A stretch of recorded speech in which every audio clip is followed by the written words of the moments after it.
of psychological theories, and Carl Jung, together with Sigmund Freud and Alfred Adler, is one of the three founders of psychoanalysis, which is a set of psychological theories and methods aiming to release repressed emotions and experiences. In other words, to make the unconscious conscious. Jung was born in Switzerland in 1875 and died in 1961, leaving behind great works in the fields of psychiatry, anthropology, archaeology, literature, philosophy, psychology, and religious studies. Jung had Freud as a mentor for a good part of his career, but later he departed from him. This division was painful for Jung, and it led him to found his own school of psychology, called analytical psychology, as a comprehensive system separate from psychoanalysis. If classical psychoanalysis focuses on the patient's past, as early experiences are very important in personality development, analytical psychology primarily focuses on the present, on mythology, folklore, and cultural experiences to try to understand the human consciousness. One of the most important ideas of analytical psychology which Jung founded is the process of individuation, which is the process of finding the self, something Jung considered an important task in human development.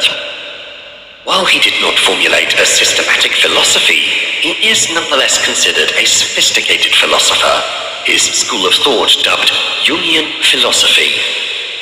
Its concepts can apply to many topics covered in the humanities and social sciences. A good part of his work was published after his death, and indeed there are still some articles written by him that to this day have yet to be published.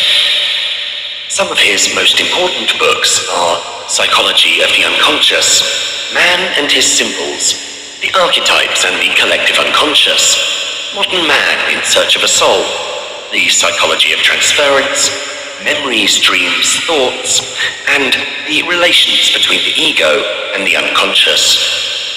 Besides being a great writer and a researcher, he was also an artist, a craftsman, and even a builder. His contribution is enormous, and there is a great deal we can learn from his works, which is why in this video we bring you 9 lessons you can learn from the philosophy of Carl Jung. Number 1. Look inside yourself first. Jung said, "Who looks outside dreams. Who looks inside awakens."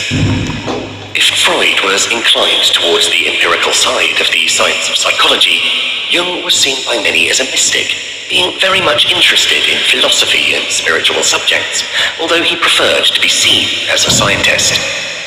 Jung's work on himself and on his patients made him realize that life has not only a material purpose, but a spiritual one as well. By turning their eyes into themselves, not towards the external world, people can awaken. They can find their meaning in life, can get in touch with their personal story, with their personal belief systems. All too often, we're overly concerned with what's happening around us, in society, and with how other people perceive us. In other words, we're too concerned with our persona, which is the false self we present to society. To get in touch with who we truly are, we need to look inside.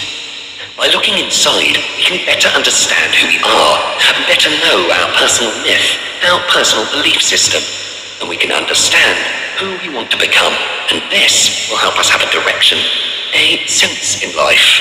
If we don't look closely inside our heart, our lives would seem like a dream, but someone else's dream, in which we just follow a group, be it our family, our friends, or the colleagues at work. We do as everyone else does.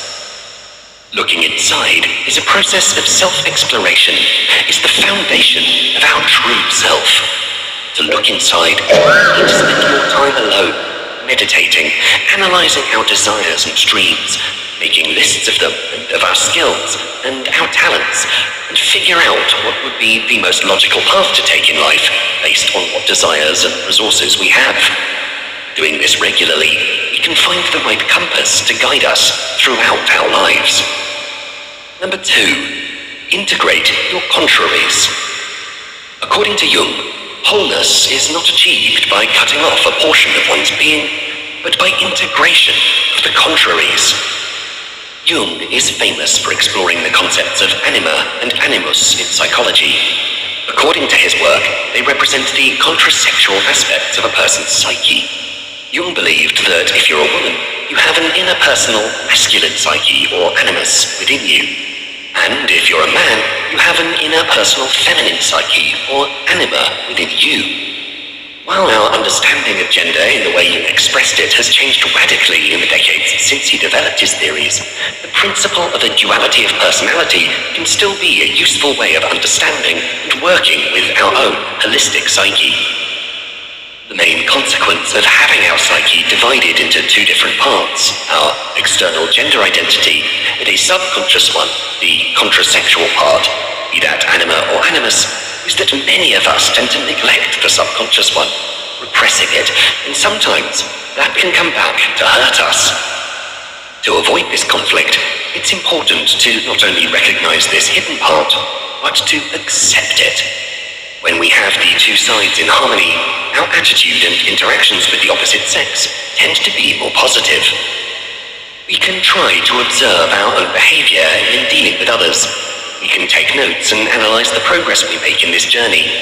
Generally speaking, in the case of a woman who wants to integrate her animus, she should strive to be more focused, to follow her goals and do everything to achieve them without sacrificing her femininity.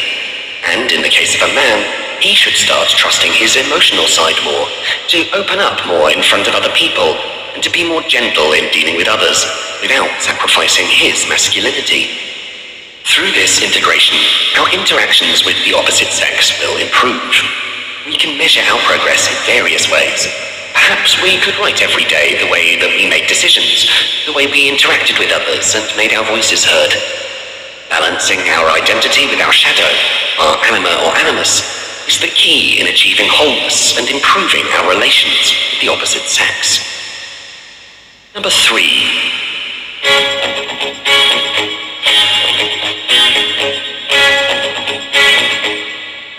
Our relations with the opposite sex.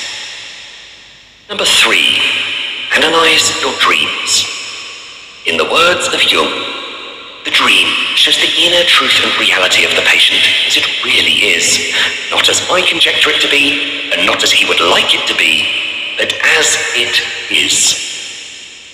According to Jung, many dreams seem hard to understand at first, if not impossible. But when we analyze them in detail, they can reveal the most secretive aspects of our psyche. To understand them, to go deep into the complicated network of our subconscious, we need to break a certain resistance. And when we succeed in understanding them, we are often astonished at how such a silly dream can reveal the most important and serious problems from our psyche. Dreams speak to us in images, and they give expressions to instincts, the most elementary entities of our nature. Thus, dreams are sparks from the unconscious, revealing the inner reality of the person. They reveal the truth, and therefore they're extremely important when practicing psychotherapy. Dreams can be analyzed by each of us, and not just in a psychotherapeutic context. To analyze your dreams, you first need to write them down immediately after you wake up. You can place a notebook and a pen near your pillow, so this can be the first thing you do in the morning. Then, when you've got time during that day, you can find a quiet place to reread your dream. Write down the key words in the text and make associations between them and your daily life. Maybe that cup of tea which appears in your dream is a present from a friend. If so, you might have unfinished business with that friend. After you make these associations, start writing the interpretation of the dream, connecting all the dots. Let's say, for example, that in your dream you were going towards the kitchen to find that cup of tea, but something happened outside your house. There was a loud noise and you got scared and thought of running back to the bedroom. One interpretation of this simple dream is that you may need to confront your fear to reconnect with that friend. Dreams can be much more complex than this, and the more keywords you can find in your dream, the more associations you can make,